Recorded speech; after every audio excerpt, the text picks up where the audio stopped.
Sveiki, sveiki, mano vardas Algreta ir aš jums šiandien perduosiu tokią žinią. Tai yra apie tai, kad meilė savo ir dėmesį savo nereikėtų painioti su savanaudiškumu, kaip gali pasirodyti, kai prasideda šita pokyčio kelionė, apie kurią aš jau anksčiau esu kalbėjusi. Dalinusis, tai, žodžiu, kai prasideda šita pokyčio kelionė, tai yra neišvengiama būtinybė skirti savo daugiau laiko negu bet kada anksčiau, nes iš tiesų, juk mes, kai norim užmėgsti ryšį su kitu žmogumi, mes turim skirti jam laiko, dėmesio ir žodžiu, su juo pabūti. Taigi, žodžiu, išėjome čia su šunytė mano pavaikščioti paupiu šitoj nuostabioj planetai Gaja. Ir aš tiesiog noriu jums čia perduoti žinutę ir dar nuvesiu jūs į tokią nuostabią vietą, kurią aš atradau visai nesenai. Tai yra nuostabi vieta, pamatysit, žodžiu, tai kaip tik yra vieta pabūti su savim mylimu skirta.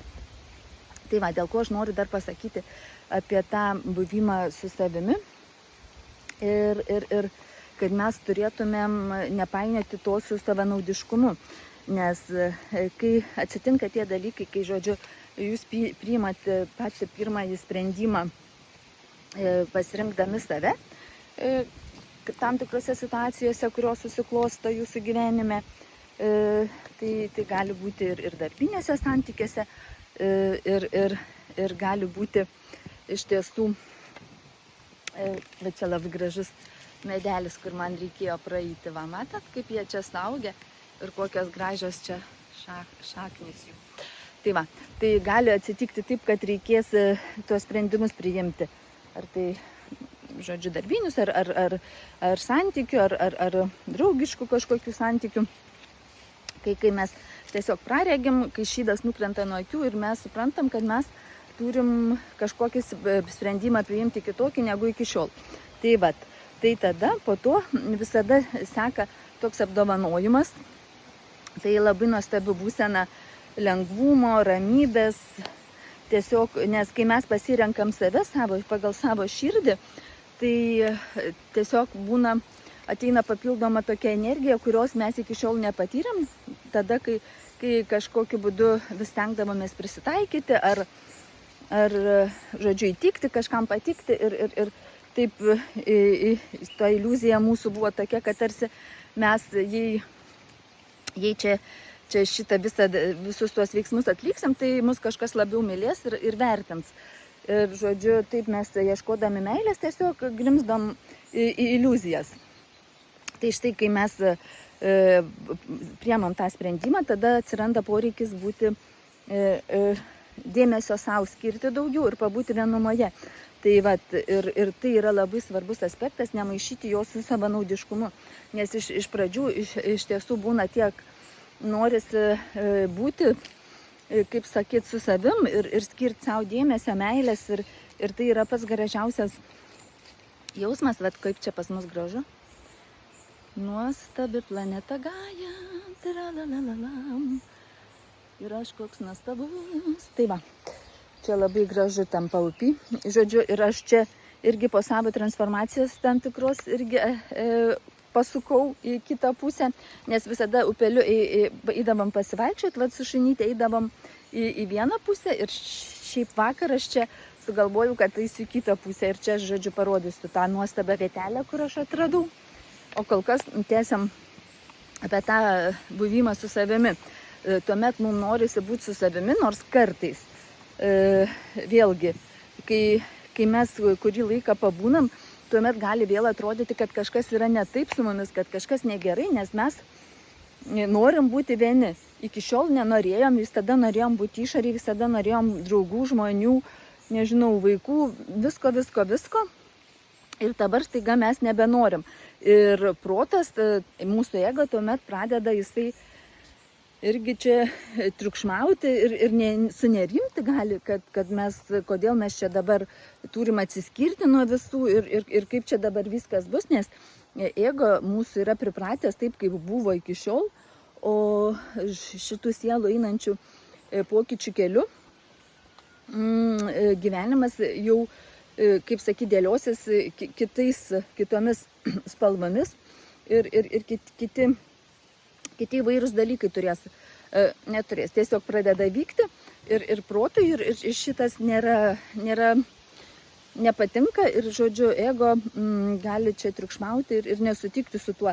Todėl, kad širdis mus kviečia pabūti su savim, užpildyti savo tą tuštumą, meilę savo, o ego gali sakyti, ne, palauk, mes čia nebuvom, mums bus geriau, jeigu mes būsim ten, kur buvom iki šiol. Tai štai labai svarbu čia nepasiduoti ego šitam spaudimui ir išlikti stipriem, drąsiem, eiti savo širdies keliu. Beje, dar vienas toks požymis yra, kad jums trūksta meilės savo, tai jeigu jūs norit vis pirkti įvairių daiktų, nežinau, daiktų, drabužių, žodžiu, jeigu norisi kuo daugiau visko daugiau veikti, daugiau pirkti, daugiau bendrauti, bet jeigu iki šio momento jūs tai atsekat ir pastebėt savo gyvenime, tai reiškia, kad jums trūksta meilės savo ir iš tiesų jos trūksta visiems. Ir tik tai vieni žmonės perka pagal, kaip sakyti, savo turimas pajamas kažkokius didesnius daiktus, brangesnius, ar tai kelionės, ar tai dar kažką, o kiti kažkokius mažesnius, bet tačiau yra ta kaupimo, pirkimo, prisipildymo tendencija vis tiek kiekviename žmoguje, nes kai mums trūksta meilės, viduje mes bandom užsipildyti ją iš išorės. Ir žodžiu, tai labai linkiu jums nepamiršti to, kad kūrėjas, angelai, absoliutas, jis yra visada su mumis ir kad jis visada mums padeda. Todėl, kai pasidaro sunku, vertėtų, niekada neprašausit, jeigu kreipsitės į mūsų visų kūrėją ir į angelus. Ir žodžiu, kad jis mums padėtų. Taigi, nemaišykit to su savanaudiškumu, būti su savimi, pripildyti savimeilę.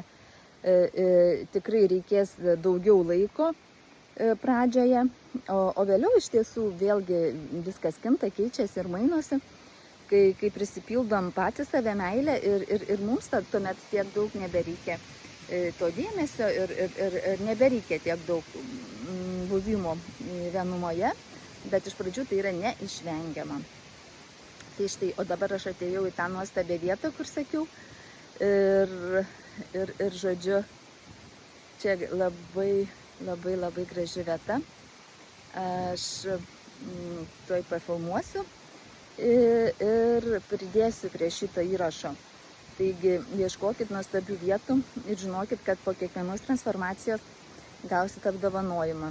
Pavyzdžiui, tokį kaip atrasti šitą vietą, kurią aš atradau. Tai iki, su meilė ir šviesa.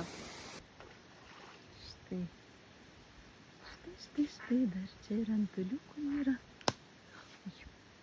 Ir štai čia dar daugiau tų lelijų. Ir šiandien jos išsiskleidusios. O Dieve, kaip gražu. O.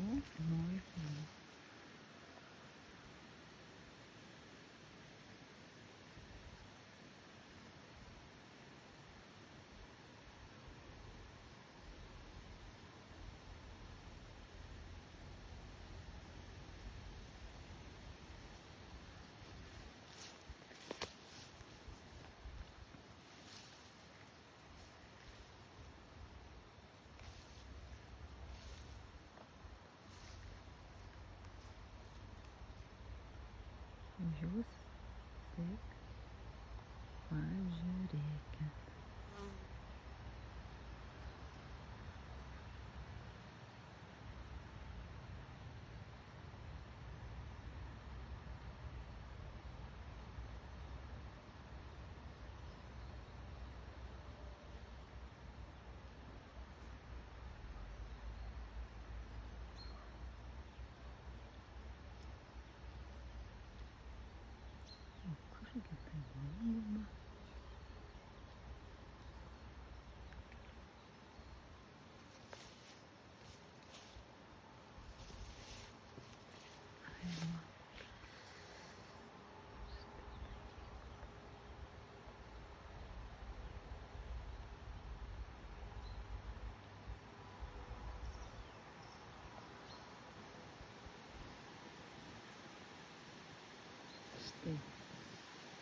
Ir čia tokia didelė ta vieta.